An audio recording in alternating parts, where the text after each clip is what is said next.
अहम और तारीखी फैसला आ चुका है। पीटीआई के मुंतखब उम्मीदवारों को किसी और जमात का या आज़ाद उम्मीदवार करार नहीं दिया जा सकता। जस्टिस याहिया अफरीदी ने इससे इख्तिलाफी नोट भी तहरीर किया और कौमी असम्बली के मुंतखब अरकान पीटीआई का हल्फनामा देंगे। सुप्रीम कोर्ट ने फैसला सुना दिया है जिसमें 8-5 के तनासुब से फैसला आया। चीफ जस्टिस पाकिस्तान काजी फायज ईसा, जस्टिस जमाल मंदोखेल और दीगर ने इख्तिलाफ किया, जबकि इलेक्शन कमीशन ने पीटीआई के अरकान को निकाल कर फैसला दिया है। चीफ जस्टिस काजी फायज ईसा ने बताया इस बुनियाद पर पेशावर हाई कोर्ट का फैसला कल अदम करार दे दिया गया है। इलेक्शन कमीशन ने पीटीआई के अरकान को निकालकर फैसला दिया है और इस बुनियाद पर पेशावर हाई कोर्ट के फैसले को कल अदम करार दे दिया गया और यह भी कहा गया कि किसी भी सियासी जमात को निशान ना मिलने से उसका इंतखाबात में हिस्सा लेने का हक नहीं छीना जा सकता। पीटीआई 15 रोज़ में मखसूस नशिस्तों के लिए नाम दे, जबकि ये कहा गया है कि पीटीआई को ये मखसूस नशिस्तें मिलनी चाहिए। तमाम सूबाई और कौमी असम्बली की उन्हें नशिस्तें दे दी जाएँ। कौमी और सूबाई असम्बलियों के मुंतखब अरकान पीटीआई का हल्फनामा दें। जिन उम्मीदवारों ने सर्टिफिकेट दिया कि वो पीटीआई से हैं वो ऐसा ही रहेगा। अहम और तारीखी फैसला आ चुका है 8-5 के तनासुब से 13 रुकनी लार्जर बेंच जिसने केस का फैसला सुनाया।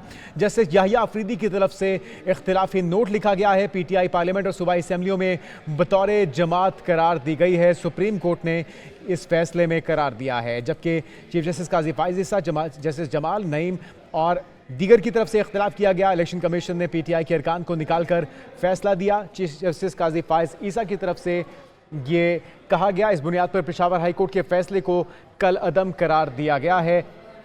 12 बजे का वक्त दिया गया था, 15 मिनट ताखीर से फैसला सुनाया गया, जबकि जस्टिस मंसूर अली शाह की तरफ से ये फैसला तहरीर किया गया। इलेक्शन कमीशन ने गलत तौर पर पीटीआई उम्मीदवारों को आज़ाद डिक्लेयर किया है। पीटीआई ने आज़ाद करार दिए जाने के इलेक्शन कमीशन के फैसले को चैलेंज ही नहीं किया।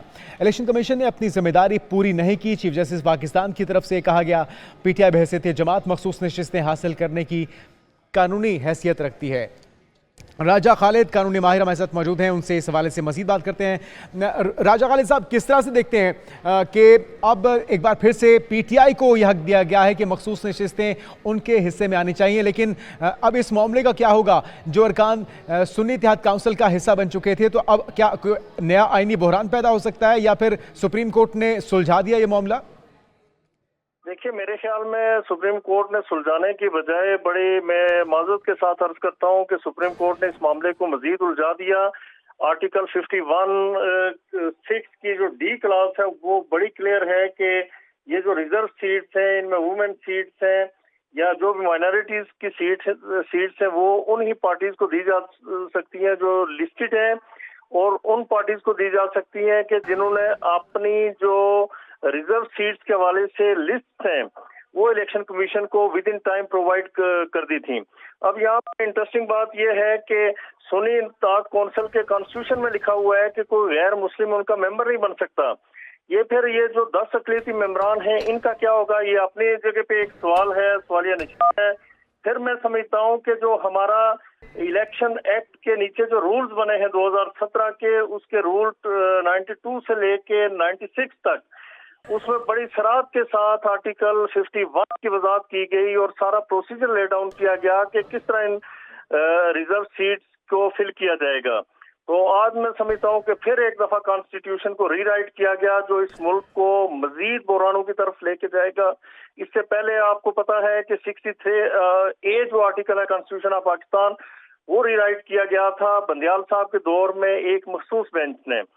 तो हमें एक तरफ कहा जाता है जी कि कॉन्स्टिट्यूशन सुप्रीम है, कॉन्स्टिट्यूशन के अंदर रह के, कॉन्स्टिट्यूशन के डोमेन में रह के, कॉन्स्टिट्यूशन के पैरामीटर्स में रह के हमने फैसले करने। कोर्ट्स का काम सिर्फ कानून की तशरीह है, किसी एम्बिग्विटी को क्लियर करना होता है।